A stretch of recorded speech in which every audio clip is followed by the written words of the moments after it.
वीतराग शिव स्वरूप शिव का नमो त्रियोग समाके। छह डाला की दूसरी ढाल अपनी चल रही है। सात तत्व की भूल उसकी चर्चा चल रही है। सात तत्व की भूल का नाम ही मिथ्या दर्शन है और ये जीव मिथ्या दर्शन के कारण चारों गतियों में अनादिकाल से घूम रहा है। यदि इसे दुखों से मुक्त होना है तो इसे मिथ्या दर्शन ज्ञान चारित्र का त्याग करना होगा। सात तत्व की अपनी भूल निकालनी होगी। यहाँ सात तत्व की भूलों का वर्णन चल रहा है। सात तत्व में सबसे पहले जीव जीव तत्व संबंधी क्या भूल है इसकी चर्चा यहाँ चल रही। कल अपन ने पढ़ा था ये जीव का क्या स्वरूप है। तो जीव तो उपयोगमयी है, ज्ञान दर्शन उसका लक्षण है, उपयोग उसका लक्षण है तो जीव ऐसा, लेकिन अपने को ऐसा नहीं मानता है तो उपयोग वाला, ज्ञान दर्शन वाला, और अपने को मानता है मकान दुकान वाला। क्या भगवान जिनेंद्र ने जैसा अपने को देखा वैसा यदि जीव अपने को माने तो सम्यक ज्ञानी। तो भगवान ने कुछ और अपने को देखा और हम कुछ और अपने को माने तो मिथ्या ज्ञानी। देखो अज्ञानी ये कहता है कि मैं मकान वाला दुकान वाला हूँ, कहता है ना। अपन क्या कहते हैं अपना परिचय, मैं स्त्री पुत्र बाल बच्चे वाला हूँ, मकान वाला हूँ, जायदाद वाला हूँ। वो कहते हैं कि भगवान जिन्हें तो कहते हैं कि तुम उपयोग लक्षण हो, तुम ज्ञान दर्शन वाले हो और तुम अपने को मानते हो रुपये पैसे वाला। अब दो में से एक ना एक तो गलत है। या तो तुम्हारी मान्यता गलत है, भगवान की मान्यता, भगवान का ज्ञान गलत है। भगवान का ज्ञान तो गलत हो नहीं सकता। इसका सीधा सच्चा अर्थ है कि तुम्हारी मान्यता जो है वो गलत है।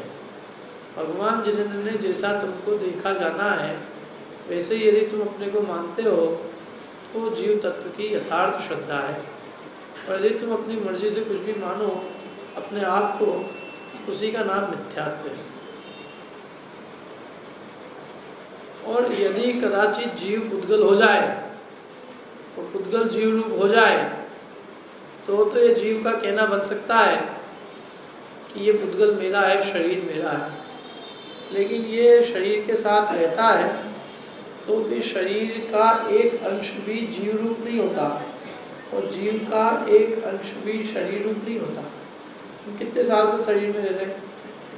50 साल हो ना अपने को रहते हुए, लेकिन कितना शरीर में कितनी चेतनता आ गई और आत्मा में कितना रूप शरीर का आ गया। आत्मा में शरीर के कितने गुण आ गए और शरीर में आत्मा के कितने गुण आ गए। तो बताओ, इतने समय से साथ रह रहे हैं, दोनों ने एक दूसरे को कुछ आदान प्रदान किया हो, जब साथ साथ रहते तो कुछ न कुछ तो आसपास में एक दूसरे को शेयर करते ना। तो शरीर इतने समय से अपने साथ रह रहा है, अनादिकाल से ये वैसे तो, और इस पर्याय में भी 10, 20, 50 साल से जब से। तो इस शरीर का कौन सा धर्म इस जीव में आया और जीव का कौन सा धर्म शरीर में आया। जब दोनों अपने अपने धर्म को नहीं छोड़ते तो फिर तुम्हारा इसके साथ संबंध कैसे हो सकता है। ये बिल्कुल न्यारा का न्यारा है और तुम बिल्कुल न्यारे हो।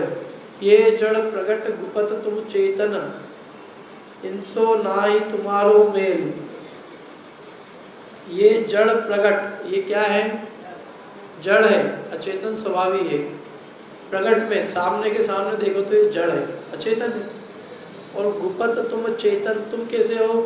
चेतन स्वभावी हो, ज्ञानानंद स्वभावी। ये जड़ प्रगट गुपत तुम चेतन, इनसो ना ही तुम्हारो मेल। जैसे भिन्न तोय अरु तेल। तोय और तरु तेल मतलब तोय किसे कहते हैं? तोय माने पानी और तेल। पानी में तेल डाल दो तो भी तेल पानी रूप नहीं होता, पानी तेल रूप नहीं होता। पानी और तेल बिल्कुल न्यारे के न्यारे रहते हैं। ऐसे यद्यपि ये जीव शरीर में रह रहा हो लेकिन तो भी जीव शरीर रूप नहीं होता और शरीर जीव रूप नहीं होता। दोनों अपने अपने स्वभाव को धारण किए होते हैं, कोई अपने अपने स्वभाव को नहीं छोड़ते हैं। तो जब ये अपने स्वभाव को नहीं छोड़ते तो फिर तू ये तेरे कैसे हो सकते, मतलब ये तू इन रूप नहीं होता, ये तुझ रूप नहीं होते, तो फिर ये तेरे कैसे हो जाएंगे? ये अपने तो तब कहलाए जब अपन इन रूप हो जाए, अपन इन रूप हो जाए या ये अपने रूप हो जाए तो ये कहा जा सकता है कि ये मेरे हैं। लेकिन जब ये हमारा जब ये मुझ रूप नहीं होते और मैं इन रूप नहीं होता, तो फिर वो कहते हैं कैसे कहा जा सकता है कि ये हमारे। देखो मैं आपको एक उदाहरण देके समझाता हूँ। एक बच्चा स्कूल में नाम लिखाने गया, बेटा अपना नाम बताओ, कि मेरा नाम सूरज बाकलीवाल। पिताजी का नाम कि चंद्र प्रकाश जी कासलीवाल। बेटा तेरा नाम सूरज बाकलीवाल और पिताजी का नाम चंद्र प्रकाश कासलीवाल। नाम नहीं लिख सकता वो, सूरज चंद्र प्रकाश और आगे क्या लिखे, बाकलीवाल लिखे कि कासलीवाल लिखे, क्या लिखे बता? बेटा एक काम करो, तुम्हारे पिताजी को बुला के ला। पिताजी को बुला के लाए, तुम्हारा नाम क्या है पिताजी? बोले मेरा नाम चंद्र प्रकाश कासलीवाल। बेटा से पूछा तेरा नाम क्या है? कि सूरज बाकलीवाल। बोले तुम दोनों को हम पिता पुत्र के रूप में नहीं लिख सकते कि तुम दोनों बाप बेटे हो। क्यों? क्योंकि तुम दोनों की गोत्र अलग। अब तुम दोनों पहले एक तो निर्णय कर लो। क्या निर्णय कर लो? कि कौन अपनी गोत्र बदलने को तैयार है। एक आदमी को गोत्र बदलना पड़ेगा, बिना एक आदमी की भी गोत्र बदले तुम दोनों को पिता पुत्र के रूप में यहाँ स्कूल के अंदर नाम नहीं लिखाया जा सकता। इतनी जगह किसके लिए छोड़ी है? कौन आने वाले हैं? यहाँ पे भी ये और ये बीच में ये कि ये कोई थिएटर है पिक्चर का कि एक जना बालकनी का टिकट लेके आया, एक बॉक्स ऑफिस का, ये क्या है?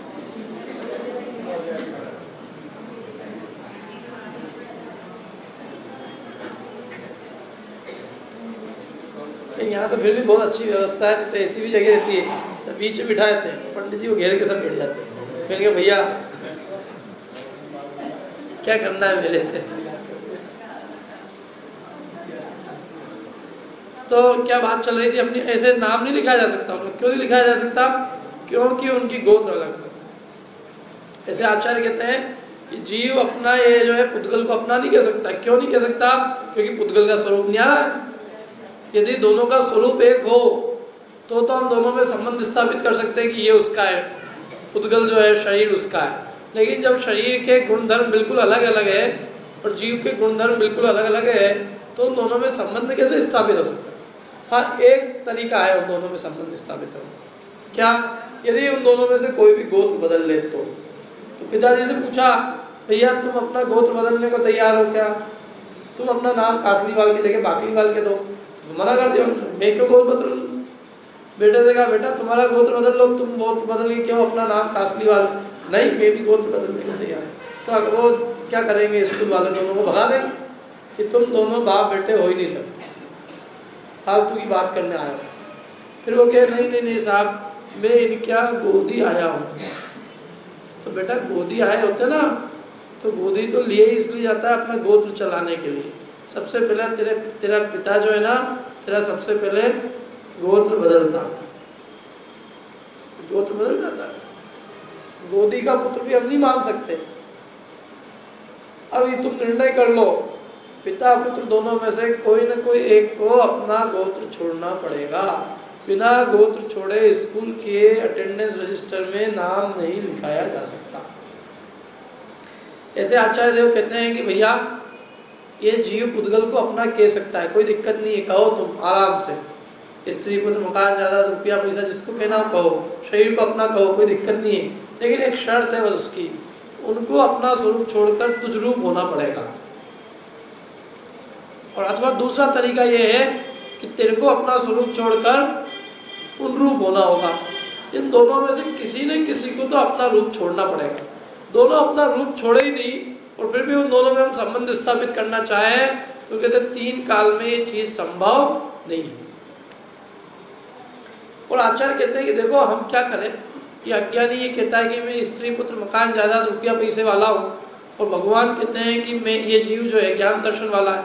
जैसे कोई आदमी अदालत में खड़ा हो कि भैया देखो ये तो ये कह रहे हैं और तुम ये कह रहे हो, अब किसकी बात का वजन माने। भगवान तो कहते हैं जीव उपयोग लक्षण वाला है, ज्ञान दर्शन स्वरूप है, और इससे पूछे कि तू क्या है, तो ये कहता है मैं मकान दुकान वाला हूँ। तो अज्ञानी की माने कि भगवान की माने, किसकी माने बताओ। तुम अपना परिचय कुछ भी दो, तो भगवान से तुम्हें तुम्हारा परिचय पूछे तो भगवान तो कहते हैं कि जीव ज्ञान दर्शन के अलावा कुछ है ही नहीं, इसका परिचय इतना ही, जितना ज्ञान और जितना दर्शन उतना जीव है, ज्ञान दर्शन से अलग जीव वस्तु है ही। तब कौन बताओ, मूर्खता अपनी है ना, जब उन दोनों का संबंध नहीं है तो फिर भी ये जीव संबंध कायम रखना चाहता है, तो आचार्य देव कहते हैं इसको मिथ्या दृष्टि नहीं कहे तो क्या सम्यक दृष्टि कहे। या तो भगवान मिथ्या दृष्टि कहलाएंगे, भगवान ने जीव का स्वरूप बताया तत्वार्थ सूत्र में उपयोगो लक्षण, या तो भगवान जिन्होंने ने जो जीव का लक्षण कहा है, देखा है, जाना है, या तो वो झूठ है, या जो जीव अपने को जानता मानता है वो झूठ है। एक ना एक बात तो झूठ है। कौन झूठ है इसमें से? अरे जीव इतना तेज है, चतुर है कि ये जैसे कि मनुष्य पर्याय है ना, इस मनुष्य पर्याय में जीव की हिस्सेदारी कितनी है। इसमें ये जो शरीर है, शरीर सहित आत्मा, इसको क्या कहते हैं अपन? मनुष्य पर्याय। इस मनुष्य पर्याय में जीव की हिस्सेदारी कितनी है? जीव का कितना हिस्सा है इसमें, तो पुद्गल का कितना हिस्सा है? तो जीव का हिस्सा इसमें एक है, और पुद्गल के हिस्से कितने हैं? अनंत है। अगर शरीर और आत्मा मिलके मनुष्य कहलाता है ना, तो उसमें आत्मा की हिस्सेदारी कितनी है, आत्मा का शेयर कितना है? एक ही है। और पुद्गल परमाणुओं के शेयर कितने हैं? अनंत है।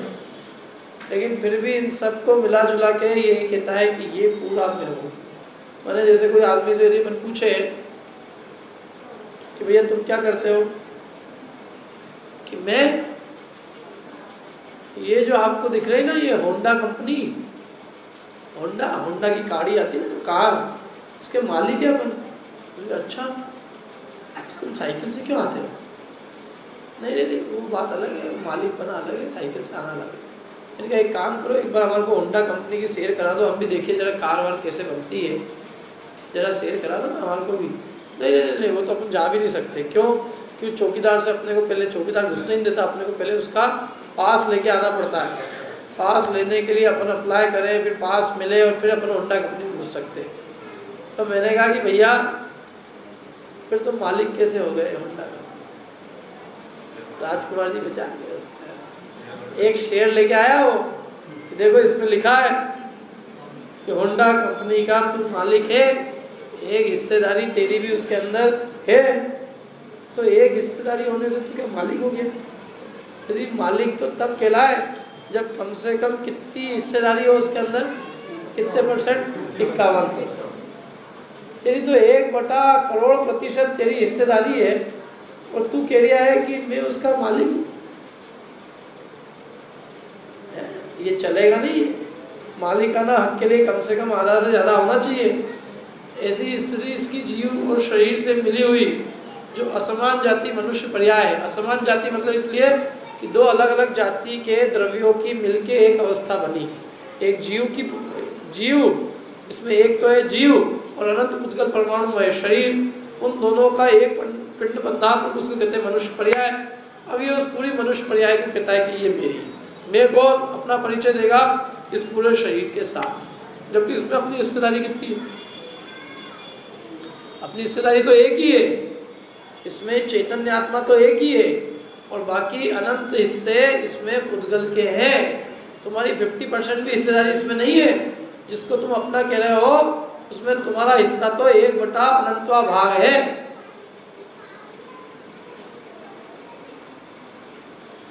और दूसरी बात, जिसको तुम अपना मान रहे हो वो तो जड़ है, अचेतन है, तो तुम ज्ञानानंद स्वभावी हो।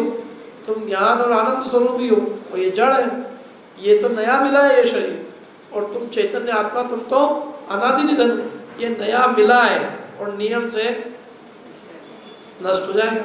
ये सादी है, सनिधन है, और तुम अनादि हो, अनिधन हो। ये इंद्रियों से बना है और तुम अतीन्द्रिय हो। क्या ये अज्ञ है, इसमें ज्ञान नहीं है, और तुम में ज्ञान है, तो फिर भी तुम इसको अपना मानते हो। इसी का नाम है जीव अजीव तत्व की भूल। और फिर ये भूल कैसे चलती है आगे तक? तो वो कहते हैं कि यही नहीं कि मैं सुखी दुखी, अपने आप को इंद्रिय विषय मिलने से सुखी मानता है, दुखी मानता है, धन के होने से अपने को, मैंने अभी तक तो शरीर में अपनापन था, शरीर से संबंध रखने वाले और भी जो परवस्तु है, धन होने से अपने को राजा मानता है और धन नहीं होने से अपने को भिखारी मानता है। और मेरे बच्चे, मेरी पत्नी, मेरा बेटा, मेरे सुततीय में रंग राव, मेरे सुततीय में सबल अधिक। उसके पहले क्या? मैं सुखी दुखी में रंग राव, मेरे धन, मेरे घर, मेरे गोधन और मेरे प्रभाव। मेरा धन है, मेरा मकान है, मेरी गाय है, बैल है, 2 पद है, दास दासी है, 2 पद परिग्रह, द्विपद और चतुष्पद। द्विपद माने जिनके 2 पाँव हैं। 2 पाँव किनके होते हैं? दास दासी होते हैं। चतुष्पद माने जिनके 4 पाँव, किनके? गाय, बैल, घोड़ा। आजकल यदि कोई लिखता परिग्रह का स्वरूप, वो लिखता द्विपद चतुष्पद नहीं लिखता, वो लिखता 2 व्हीलर और 4 व्हीलर, क्योंकि आजकल के 2 पद और 4 पद यही है। 2 पहिया द्विपद, चतुष्पद 4 पहिया। मानता है इसको अपना कि नहीं मानता है? अपन अपना परिचय काहे से देते हैं? आपका बायोडाटा बनाएंगे तो उसमें गाड़ी घोड़े भी आ जाएंगे, देख लेना। तो मेरे धन है, मेरे घर है, मेरा मकान है। अब ये मानता है मेरा मकान है, और जो घर के अंदर रहने वाला हर आदमी मानता है मेरा है। मकान से पूछो किसका है? मकान कहता है किसी का नहीं हुआ, इसके बाप दादा मान मान के थक गए, अपना मान के मर गए, न मैं उनका हुआ न मैं इसका होने वाला। उस घर में रहने वाले जो छोटे छोटे जानवर होते हैं ना, कदाचित बिल्ली भी होती है तो बिल्ली अपना मानती है, और ज़्यादा हुए हो तो बिल्ली भी आँख दिखाती है, घुसकुन गए नया आदमी। बिल्ली है, छिपकली है, कसारी है, चूहे है, जितने जानवर हैं वहाँ रहने वाले, तो सब अपना मानते हैं। मकान से पूछो कि किसका है वो, मकान कहता है मैं किसी का नहीं।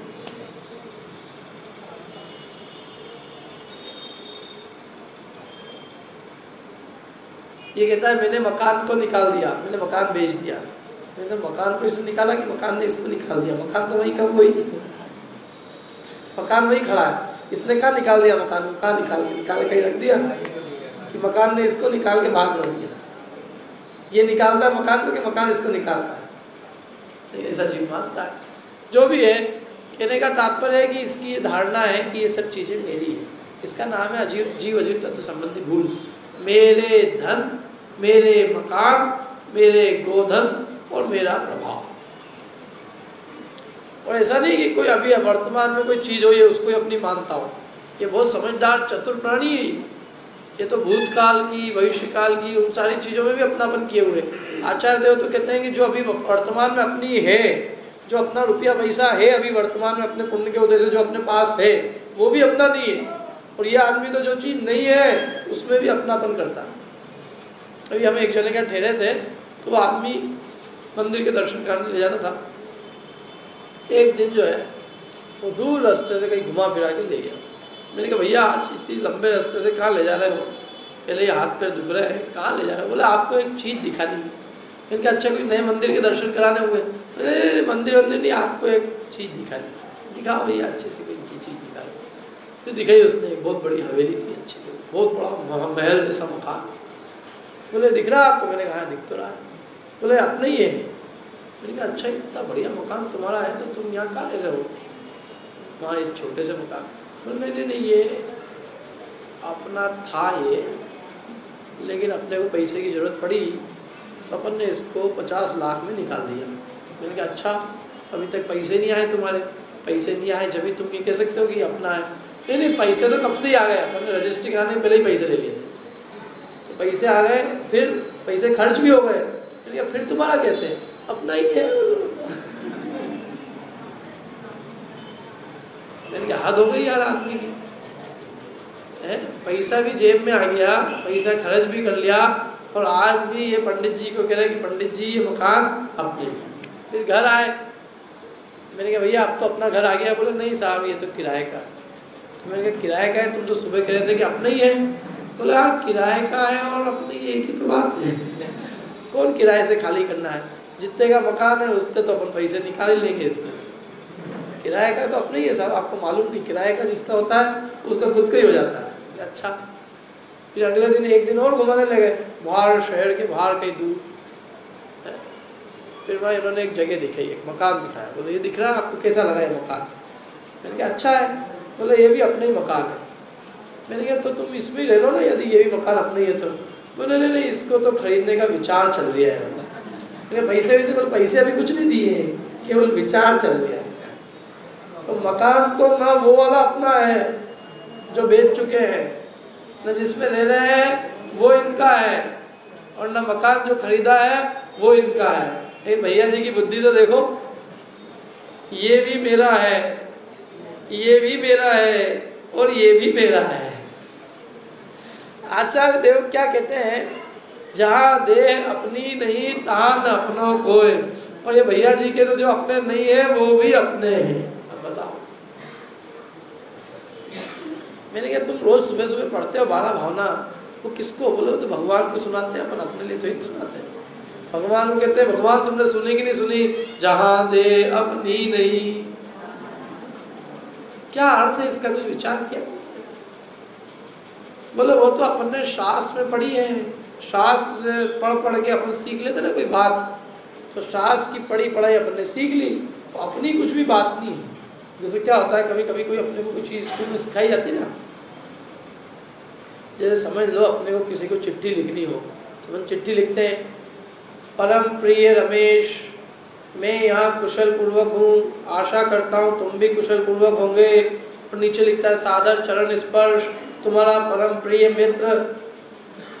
बीच में लिखेगा यहाँ पे सब बीमार चल रहे हैं, तबीयत खराब है, अस्पताल में हमने अपने पिताजी को भर्ती किया है, बहुत दिनों पहले तुम्हारे को पैसे दिए थे, ब्याज तक नहीं आया है, और अब यदि तुमने पैसे नहीं दिए तो पुलिस भेजनी पड़ेगी तुम्हारे पास, हाथ पैर तोड़ दूंगा तुम्हारे, और ज़्यादा जान से मार दूंगा। अब ऊपर तो लिख रहा है परम प्रिय, मैं यहाँ कुशल हूँ, आशा करता हूँ तुम भी कुशल होंगे, तुम्हारा सादर चरण स्पर्श। मैंने कहा यार ये क्या चक्कर है, ये कैसी चिट्ठी, बीच में धमकी दे रहा है यार, और ऊपर परम प्रिय लिख रहा है। अब इसका परम प्रिय है कि परम शत्रु है? बोले साहब आपको पता नहीं है, ये जो ऊपर और नीचे की लाइनें हैं ना, ये इनको मार साहब ने जब ये स्कूल में पढ़ने गए थे तो मार साहब जब चिट्ठी लिखने सिखाते थे तो उन्होंने चिट्ठी लिखना सिखाई थी कि बेटा जब भी किसी को चिट्ठी लिखो तो सबसे पहले लिखना परम प्रिय, फिर लिखना सादर चरण स्पर्श, फिर लिखना मैं बहुत कुशल पूर्वक हूँ और आशा करता हूँ तुम भी कुशल पूर्वक होंगे, और नीचे जब लिखो तो लिखना आपका आज्ञाकारी। तो ये सब तो मार साहब की लाइनें हैं, उस आदमी की कोई लाइनें नहीं है। आदमी की जो लाइनें हैं यदि वो देखनी है तो वो बीचों बीच में है, वो उसकी खुद की है, वो मार साहब की किराए की नहीं है, वो आदमी की खुद की है। क्या बाकी तो सब उसका उधारी का माल है। तो ऐसे ये जो जीव बातें करता है, यहाँ जितनी बात कर रहा है ये सब उधारी की है, खुद की कुछ नहीं है। ये किसी ने पूजा लिखी, किसी ने जयमाला लिख दी, किसी ने 12 भावना लिख दी, तो अब अपना काम है पढ़ने का, बाकी अपना न समझने का काम है न उसको मानने का। वो मानने का काम, समझने का काम तो पंडित का है, पंडित समझे महाराज माने, बाकी तो अपना काम तो यहाँ आके पढ़ लिख लेने का, पढ़ लिख लिया। कदाचित शास्त्र जी ने अपने को मार मार के सिखा भी दिया कि भैया शरीर अपना नहीं है, शरीर अपना नहीं है, शरीर अपना नहीं है। कभी कोई पूछने आए कि भैया तुम्हारी तबीयत कैसी है, तो कभी याद भी आ जाए शरीर अपना नहीं है। ये तबीयत तो शरीर की है साहब, अपनी तो कुछ है। कौन बुखार के साथ पंडित तुम्हारी तबीयत कैसी है? अरे साहब अपने को तो कुछ हुआ ही नहीं है, जो कुछ हुआ है वो देखो हुआ है। तो मैं कहता हूँ अभी थोड़ी देर आधे घंटे इसके पास बैठो, अभी जरा अभी पता नहीं चलेगा कि इसकी क्या हालत है, अभी थोड़ी देर बात करो तुम। क्यों ये अस्पताल कैसा है? अरे अस्पताल सब महान नालायक लोग हैं यार। ये डॉक्टर एक बार सुबह आता है, अगली बार 24 घंटे तक इसके चेहरे नहीं दिखते। नर्से बोल के थक जाओ, कोई पूछने नहीं आता। लेकिन अभी तो तू कह रहा था कि ये सब देह को हो रहा है, और अब तू डॉक्टरों को गाली बकने लग गया और नर्सों को गाली बकने लग गया। यदि सचमुच देह को हुआ है तो तेरे को बूढ़े क्यों दिख रहे हैं? और सचमुच यदि तेरे देह में ही हुआ है, तेरे को कुछ हो ही नहीं है, तो ये बूढ़े क्यों लग रहे हैं ना? ये नर्से को क्यों गाली बकता है? यदि तेरे अंदर में प्रतीति है किस बात की कि ये मुझे नहीं हुआ है, किसको हुआ है? देह को हुआ है, तो ये शिकायत कर सकता है आदमी? तेरे को तो हो ही नहीं ना, तू तो ये कह रहा है तबीयत तो देह की खराब हुई है, मेरे तो बिल्कुल आनंद में हूँ। तो जब तू आनंद में है तो फिर ये कंप्लेन किस बात की? और यदि तेरे को इस बात की कंप्लेन है तो इसका मतलब है कि अभी तेरी देह में एकत्र बुद्धि टूटी नहीं है। भले तू मुंह से कहता है कि देह मेरी नहीं है, लेकिन मानता यही है कि ये देह है सो मैं हूं।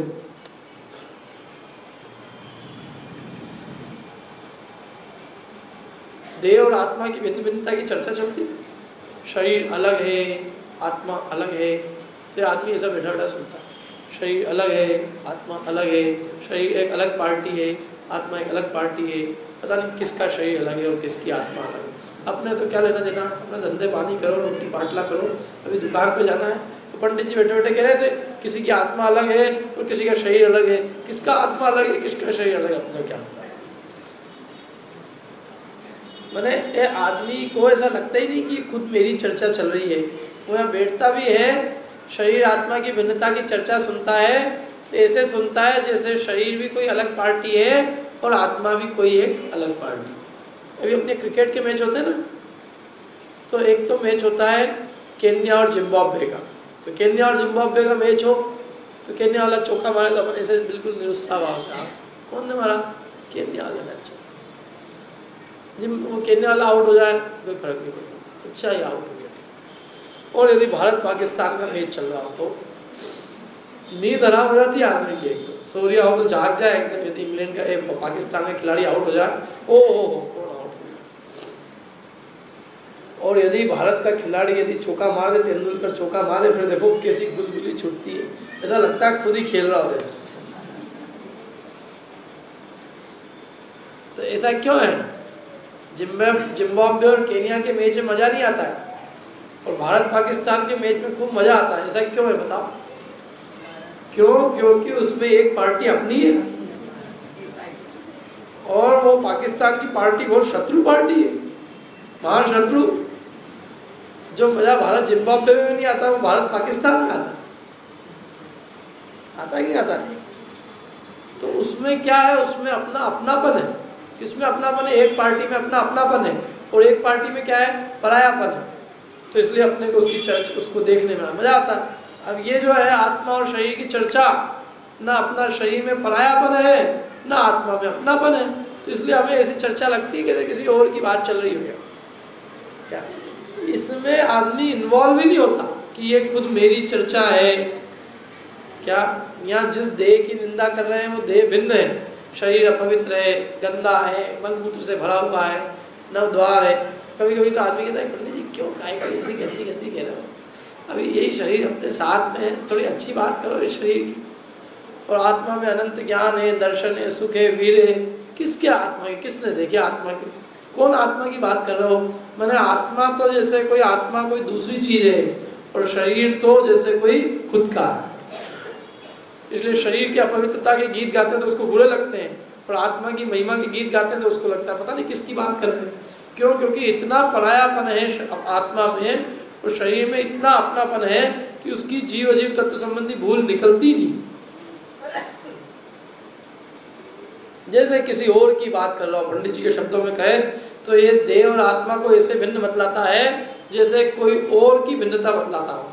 आत्मा की बातें ऐसे करता है जैसे किसी और की बात चल रही है। जिनवाणी की बात चलती है, किसकी बात चलती है? जिनवाणी में किसकी बात है? अपनी आत्मा की कि किसी और की?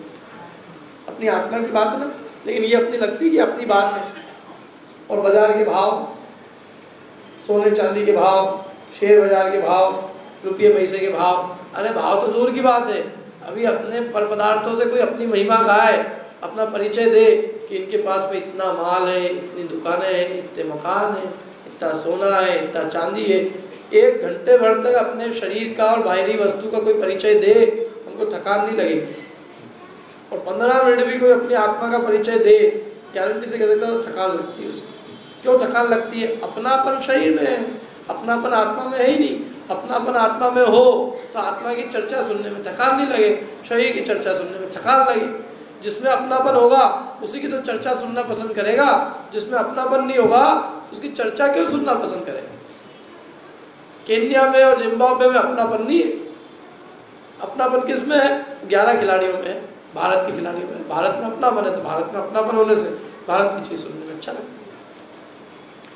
तो इसलिए वो कहते हैं मेरे धन, मेरे मकान है, मेरे धन है, मेरे घर है, मेरे गोधन है, गाय बैल है, और मेरा प्रभाव है।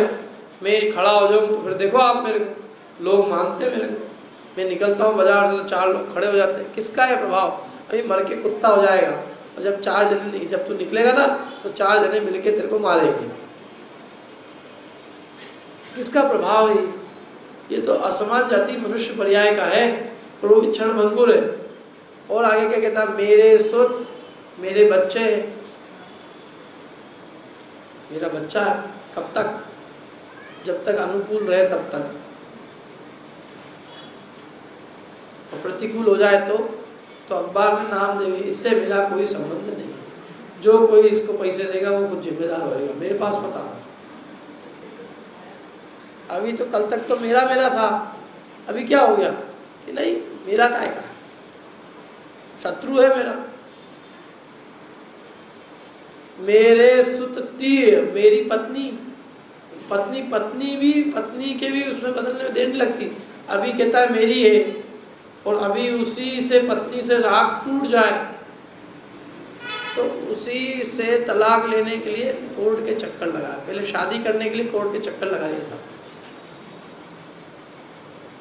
थोड़ी सी देर में वो अभी शांता भी लग रही थी, अब उसको ज्वाला भी लगने लग गई, और अब उसी से अलग हटने के लिए भी चक्कर लगा रही। तो क्या है, तेरी थी ना वो तो अब तेरी कैसे पराई कैसे हो गई? जो चीज़ अपनी होती है वो कभी पराई नहीं होती। जो पराई होती है वो पराई, वो तो पराई थी, तेने अपनी मान रखा था, वो तो उस समय भी पराई थी न। तेरे बच्चे हैं, अरे जब दे अपनी नहीं तो बच्चा अपना कैसे हो सकता है? बिल्कुल अपने से न्यारा है।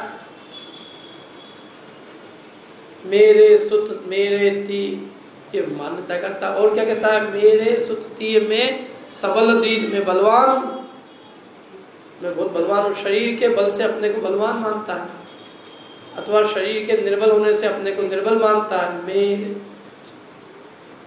मेरे सुततीय में सबल दीन, बेरूप, शरीर का रूप नहीं हो तो अपने को कुरूप मानता है, शरीर का रूप हो तो अपने को रूपमान मानता है।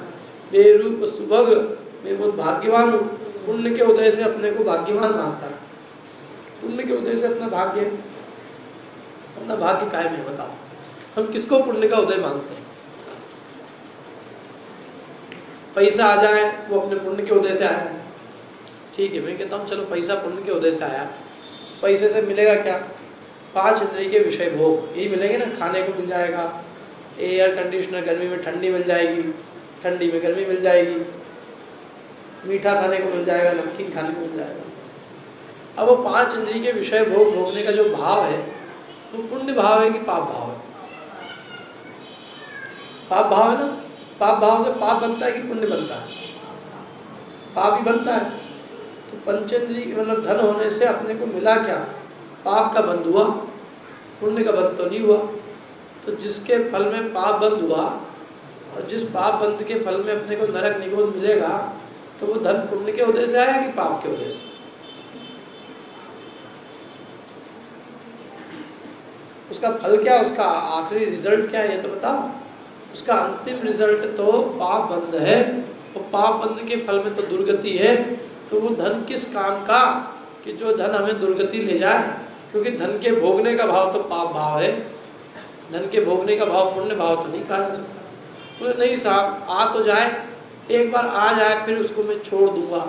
तो मैंने कहा जिसको छोड़ना ही है तो उसकी प्राप्ति की अभिलाषा किस बात की, कि नहीं नहीं फिर छोड़ेंगे तो फिर पुण्य बंधेगा, जब फिर पुण्य बंधेगा फिर उससे क्या होगा, फिर पुण्य से फिर सामग्री मिलेगी। तो मैंने कहा फिर सामग्री मिलेगी फिर तो भोगेगा, और फिर भोगेगा तो क्या बंधेगा, उससे पुण्य बंधेगा कि पाप बंधेगा, फिर पाप बंधेगा, फिर पाप बंधेगा तो फिर नरक जाएगा। अल्टीमेटली तो तू कहीं ना कहीं पाप बांधेगा कि नहीं मैं छोड़ते ही जाऊंगा। तो भैया छोड़नी है तो ग्रहण करने का भाव काहे के लिए करता है, जा चीज़ को छोड़नी है वह चीज़ को ग्रहण करने का भाव है, इसका मतलब अंदर में कहीं ना कहीं छोड़ बैठा है। भोगने का भाव तो बैठा है, भोगने का भाव नहीं है तो उसको ग्रहण करने का भाव क्यों है। जिस चीज़ को हमको भोगना ही नहीं है उसको प्राप्ति क्यों करनी। साहब पहले तो मिल जाए फिर मैं छोड़ दूंगा। बेटा अच्छे अच्छे ये सोच के चले गए कि मिल जाए और फिर मैं उसको छोड़ दूंगा। जो तेरे पास में अभी है उसमें से तू कितना छोड़ रहा है। तो साहब पैसा होएगा तो खूब धर्म होएगा। मैंने कहा अच्छा एक काम कर, तेरे घर के अंदर जितनी सामग्री है ना, जो भी चीज़ें हैं तेरे घर के अंदर, एक बार उसका हिसाब किताब लगा। तेरे घर में जितनी भी एसेट है, मकान है, दुकान है, सारी चीज़ें, तो उसमें से हिसाब लगा के बता कि तेरे कितने पैसे तूने उसमें से धर्म की चीज़ें खरीदी है और कितने चीज़ें तूने अपने भोग विलास के लिए खरीदी है। मैं तेरे को गारंटी दे सकता हूँ कि जितने तूने आज तक अपने हिसाब में जितने रुपए की तूने जूते चप्पल खरीदी है उतने रुपए की भी तूने जिनवाणी भी नहीं खरीदी हुई। लगना ना अपने हिसाब घर में कितने रुपए के सोफा सेट खरीदे और कितनी की जिनवाणी खरीदी। सोफा सेट के भाव जितनी भी जिनवाणी नहीं खरीदी। जिनवाणी तो आदमी तब खरीदता है जब यदि समझ लो अपन यहाँ डिस्काउंट दे 50% डिस्काउंट, तो भीड़ लग जाएगी। वो भी भीड़ का एक लिए लगेगी। 50 किताब एक साथ दे दो, एक साथ दे दो 50 किताब। वाह कितना धर्मात्मा आदमी। धर्मात्मा नहीं, ये सब बांटने के लिए। क्यों ये क्यों बांटना है, क्योंकि इसमें किताब के अंदर कीमत छपी है 200 रुपये और मिल रही है 50% डिस्काउंट में तो 100 रुपये। तो मैं सबको बांटूंगा, लोग समझेंगे 200 रुपये की चीज़ दी और दी तो 100 रुपये की है, 100 रुपये का ही मुनाफा कमाया। क्योंकि अपने को तो दिखाना है ना, अपने को तो लोगों को बताना है कि मैंने 200 की चीज़ दी है 100 रुपये की, तो अपने तो 100 रुपये की कमाई होगी। 100 रुपये की कमाई कैसे, 100 रुपये लोगों ने ज़्यादा माना ना कि 100 रुपये महंगी चीज़ दी है, तो मेरे क्या गया, मेरे तो 100 में 200 का काम हो गया। बढ़िया आदमी और क्या सोच सकता है। तो ये तो किताब में तो इसको वहाँ पे भी डिस्काउंट चाहिए। और ये इसको कोई चीज़ हो, सोना खरीदना हो, चांदी खरीदना हो, कोई चीज़ खरीदनी हो, टीवी खरीदनी हो, वहाँ उसका इंतज़ार नहीं करता कि वो डिस्काउंट मिलेगा तब मैं खरीदने जाऊँगा। बाज़ार में डिस्काउंट मिलेगा तब, टीवी खरीदने में डिस्काउंट का इंतज़ार करते हैं क्या, क्यों अजय भैया? कि वो तो बिल्कुल आज खरीदनी है, कौन सी नई टेक्नोलॉजी आई है आज खरीद के लाए, सबसे बड़ी वाली स्क्रीन खरीद के लाए। तो भोग की वस्तुओं में तो इसको तुरंत, मतलब भोग की वस्तुएं तो इसने अपने घर में पूरी बसा रखी। पूरे घर का हिसाब किताब कर लो, 1% भी यदि धर्म के लिए इसने दिया हो तो मैं कहूँगा वो धर्मात्मा है। अरे ये स्थिति होती है, लोगों के घर में जाओ तो लोगों के घर में अलमारियाँ जूते चप्पलों से भरी होती है। हमारे वहाँ मंदिर है हमारा खुद का एक, तो उस मंदिर के अंदर सारी जिनवाणी आती। तो जिनवाणी आती तो वो अब जिनवाणी रखे कहाँ, सारी अलमारियाँ भरा गई। तो एक बार एक आदमी रखने आया चुपचाप, मैंने पकड़ लिया उसको, यही तुम ये मंदिर में क्यों रखने आए जिनवाणी? और मैंने कहा जिनवाणी आप कहाँ रखे, हम भी बताओ तुम कहाँ रखे, कहाँ, सारी अलमारियाँ भरी हुई, तुम्हारे घर में कैसे रखी हुई थी जिनवाणी? बोले मेरे घर में अलमारी में रखी हुई थी। तो मैंने कहा वो अलमारी में रखी हुई थी ना, तो अलमारी भी यहाँ लिया, जिनवाणी यहाँ लिया, अलमारी भी लिया। बोले नहीं वो अलमारी तो काम आती है साहब। मैंने कहा कैसी बात कर रहा है आदमी, अलमारी काम आती है? मैंने कहा तेरे दादाजी ने जिनवाणी को बसाने के लिए अलमारी खरीदी और तू कितना नालायक पुत्र उनका हुआ है कि तू अलमारी के लिए जिनवाणी माँ को बाहर निकाल रहा है।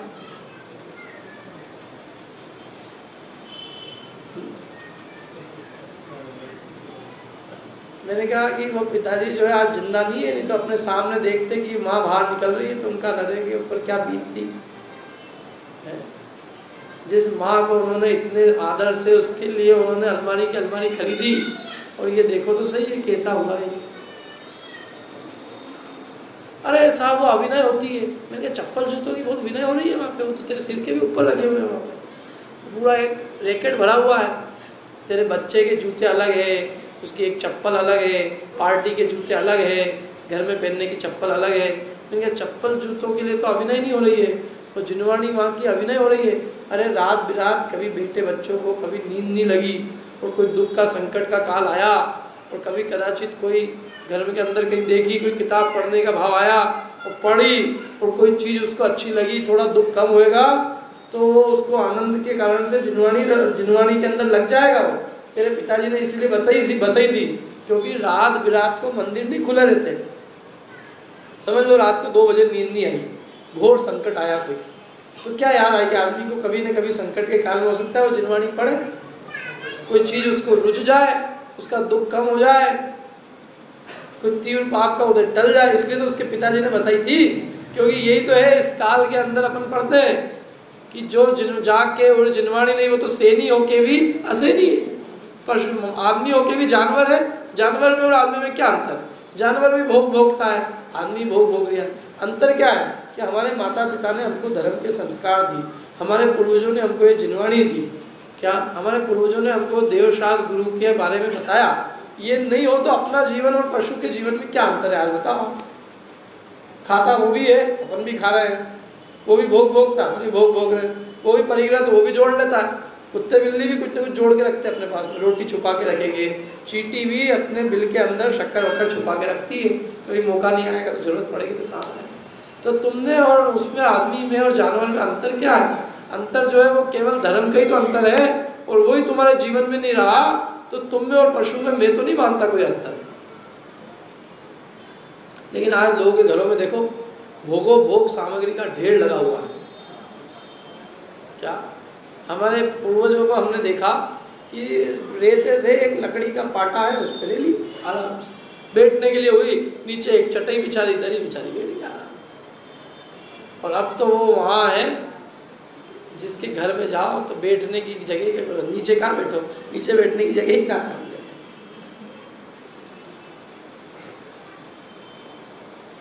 भोगो भोग की सामग्री बस रही। और फिर बोलते क्या है साहब पंडित जी, धन के बिना धर्म कहाँ है?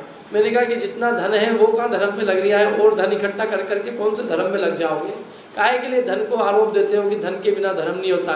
मैंने कहा भैया धन छोड़ने से धर्म होता है, धन से धर्म नहीं होता। त्याग धर्म की अपन बात करें, त्याग आखिर चलिए किसका नाम है? परिग्रह के त्याग का नाम धर्म है कि परिग्रह जोड़ने का नाम धर्म है? अरे परिग्रह छोड़ने की बात तो अभी दूर की है, ये परिग्रह मैं नहीं हूँ, मेरा नहीं है, ये मान्यता ही छोड़ने को तैयार नहीं।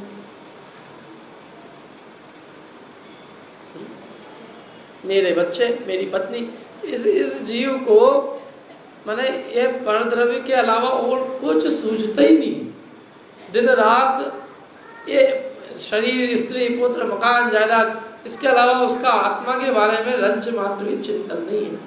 इस अपने घरों में जितने रुपए की अखबार की रद्दी आई होगी अपने आज तक के ज़िंदगी में, उतने रुपए की आपने किसी के घर में जिनवाणी भी उसने खरीदी हो तो बता। महीने में अपन कितने रुपए का अखबार खरीदते हैं? 5 अखबार आते हैं अपने घर में, 3 अखबार 3 रुपए के, महीने भर के अंदर 90 रुपये। 90 रुपये का अपना बजट नहीं है जिनवाणी का, है किसी का बजट 90 रुपये का? इसलिए कहते हैं जीव अजीव तत्व संबंधी भूल है। मेरे सुत्ती में सबल दीन, बेरूप सुभग में भाग्यवान हूँ। काय का भाग्य तेरा? भाग्य किसका नाम है? अपनी तो बात इस पे चल रही थी। इसका नाम भाग्य है, मोक्ष मार्ग में लगना इसका नाम भाग्य है। बाकी प्रतिकूलता होना, पाप का उदय होना, ये कोई अभाग्य नहीं है। पाप पुण्य का उदय होना मतलब रुपया पैसा आना, उसका नाम भाग्य नहीं। रुपया पैसा नहीं होना उसका नाम अभाग्य नहीं। वास्तव में मोक्ष मार्ग में लगना उसका नाम है भाग्य। वो मोक्ष मार्ग में नहीं लगना, विषय भोग में लगना, इसका नाम है अभाग्य। लेकिन जीव अपना भाग्य इसी से मानता है, बस 5 इंद्रिय की विषय भोग सामग्री हो जाए, रुपया पैसा हो जाए तो मैं भाग्यवान हूँ, और जिसके पास नहीं है वो अभागा है। मैंने कहा इनको पता ही नहीं भगवान और मुनिराज इनको भाग्यवान कैसे लगते हैं, ये कैसे नमोकार मंत्र पढ़ते हैं। यदि इनको परिग्रह में भाग्य दिखता है तो इनको तो जो मुनिराज है वो बड़े अभागे दिखते होंगे। भगवान इसको भाग्यवान कैसे लगते होंगे, भगवान सुखी कैसे लगते होंगे, क्योंकि भगवान के पास तो तिल तुष मात्र भी नहीं है, मुनिराज के पास भी नहीं है। तो फिर ये भक्ति करता है तो कैसे करता है? ये तो देखा देखी भक्ति कर रहा है, अंदर में इसकी कोई भक्ति है नहीं।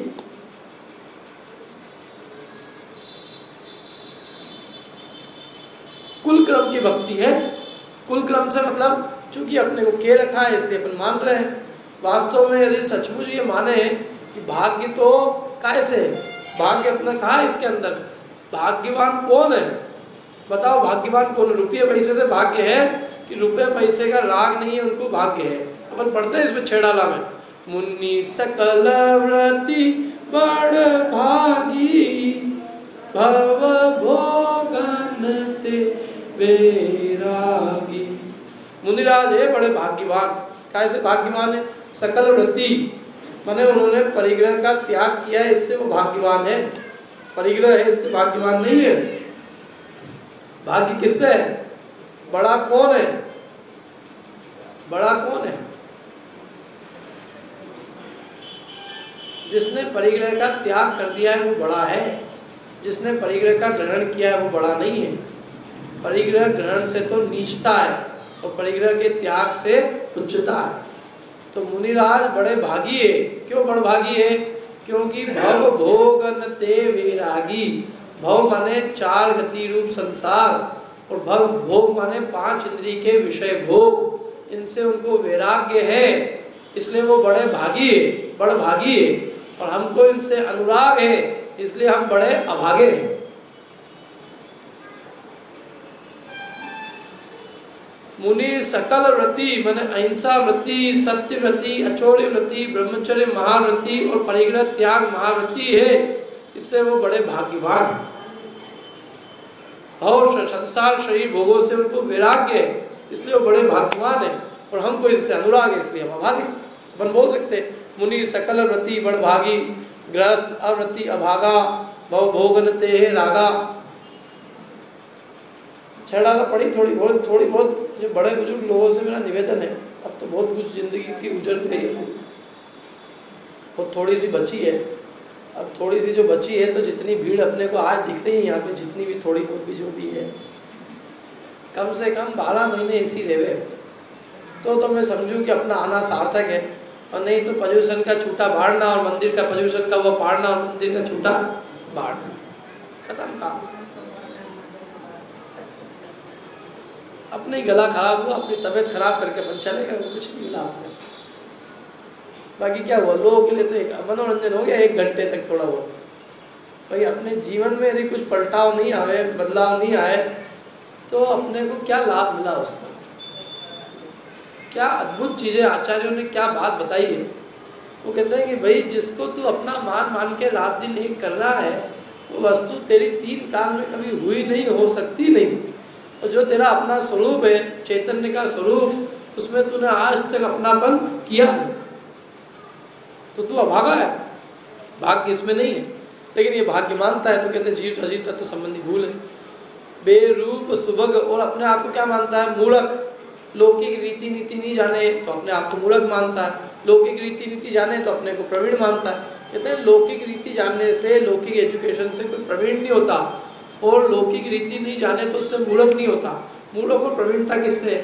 तत्व संबंधी यथार्थ श्रद्धान है तो प्रवीण है, और तत्व संबंधी यथार्थ श्रद्धान ज्ञान नहीं है तो मूर्ख है। अपन ने पहले बात कही थी ना, 7 तत्व प्रयोजन भूत, उसकी जिसको यथार्थ ज्ञान है वो चतुर है, और तत्व संबंधी यथार्थ ज्ञान नहीं है तो वो क्या है? मूर्ख है। तो तत्व के नाम नहीं याद है, तत्व का स्वरूप कैसे ख्याल आएगा इसमें? तत्व की परिभाषा कुछ भी याद नहीं है, तत्व का नाम याद नहीं है, परिभाषा याद नहीं है, उसके स्वरूप का श्रद्धान और ज्ञान तो 3 काल में संभव ही नहीं। आगे क्या कहते हैं देखो, आगे अंतिम पंक्ति जीव जी तत्व की। तन उपजत अपनी उपज जान, तन नशत आपको नाश मान। बस बस बस बस, अभी जीव जी तत्व संबंध, फिर आश्रम पे चले जा रहा है। कितनी उम्र है आपकी? कितनी उम्र है मत बताना, जो भी अपने मन में ढाल देना। साहब मैं 40 साल का हूँ, मैं 50 साल का हूँ, मैं 30 का हूँ, मैं 25 का हूँ, जो भी है, तो ये जीव शरीर की उत्पत्ति से अपनी उत्पत्ति मानता है। मैं कब पैदा हुआ? 25 साल पहले, 50 साल पहले, और मैं 100 साल बाद, 25 साल बाद मैं मर जाऊंगा। तो मैं मर जाऊंगा और मैं पैदा हुआ हूँ, तो वो कहते हैं कि शरीर की उत्पत्ति से जीव अपनी उत्पत्ति मानता है और शरीर के नाश में अपना नाश मानता है। अपनी उत्पत्ति हुई है, अरे अपनी उत्पत्ति हुई है क्या? ये जीव की उत्पत्ति हुई है और जीव नष्ट हो जाएगा। जीव तो अनादिकाल से है और अनंत काल तक रहेगा। यहाँ नहीं रहेगा तो कहीं और रहेगा। मृत्यु वास्तव में एक शरीर से दूसरे शरीर का ट्रांसफर है, दूसरे शरीर में ट्रांसफर है। आदमी एक जगह से दूसरी जगह ट्रांसफर हो गया, क्या आदमी मर गया क्या? अभी मंदसौर में था, नीमच चला गया, नीमच से चित्तौड़ चला गया। एक जगह से दूसरी जगह ट्रांसफर ही हुआ है। ऐसे इस जीव का क्या हुआ है? एक स्थान से दूसरे स्थान, एक गति से दूसरी गति। लेकिन जीव एक शरीर से दूसरे शरीर में जाने को अपनी मृत्यु मान, मतलब वो शरीर का अंत हुआ तो ये मानता है कि मेरी तो क्या हो गई? मृत्यु हो गई। शरीर उत्पन्न हुआ, मैं जीव। अपनी जन्म तिथि मनाते कि नहीं मनाते? बर्थडे, किसका बर्थडे? अपना बर्थडे। ये तो बर्थडे शरीर का है। वो पुण्यतिथि मनाते हैं, पिताजी की पुण्यतिथि, कि पिताजी की ये इच्छा थी, अंतिम इच्छा, पिताजी को मीठा खाने की खूब इच्छा थी, तो पिताजी की पुण्यतिथि में हम सबको मीठा खिलाते हैं। तो मैं क्या, उससे पिताजी को क्या मिलेगा? जब पिताजी भूखे थे और बेटा खाता था तब पिताजी के पेट में नहीं जाता था। अब पिताजी मर गए, खाएंगे दूसरे तो मिलेगा पिताजी को, पिताजी की आत्मा को शांति मिलेगी। ये कौन सी मान्यता है? तो पिताजी गए, अब ना वो पिताजी की पुण्यतिथि से कोई लेना देना नहीं। पिताजी के 10-20 जन्म और हो गए हो, कौन सी पर्याय में गए मानना है, 10 जन्म धारण किए हो, तो न पिताजी मरे हैं और न तेरा उत्पन्न हुआ है, न बर्थडे सेलिब्रेट करने लायक है और न पुण्यतिथि मनाने लायक है। बर्थडे किसका होता है? अपन ने बात कही थी ना, बर्थडे किसका मनाया जाता है? जिसका अंतिम जन्म हो। पुण्यतिथि किसकी मनाई जाती है? जिसका अंतिम मरण हो, जिसके बाद में अनंत जन्म मरण होने वाले हो। न जन्म मनाने लायक है न मरण मनाने लायक है। लेकिन जिस जीव की ये बुद्धि है कि देह ये सोई में हूँ, तो देह की उत्पत्ति से वो अपनी उत्पत्ति मानता है और देह के नाश से अपना नाश मानता है। मैंने अपने को 25-50 साल वाला मानता है, अपने को अनादि अनंत नहीं मानता है। ये इसकी जीव अजीव तत्व संबंधी भूल। बाकी अब अपन पढ़ेंगे कल से आश्रव तत्व संबंधी भूल क्या है, बंध तत्व संबंधी भूल क्या है। जीव अजीव तत्व संबंधी भूल समझना तो फिर भी सरल है, लेकिन ये जो बाकी की तत्व संबंधी भूल समझना थोड़ी सी कठिन है, लेकिन वो भी समझेंगे तो समझ में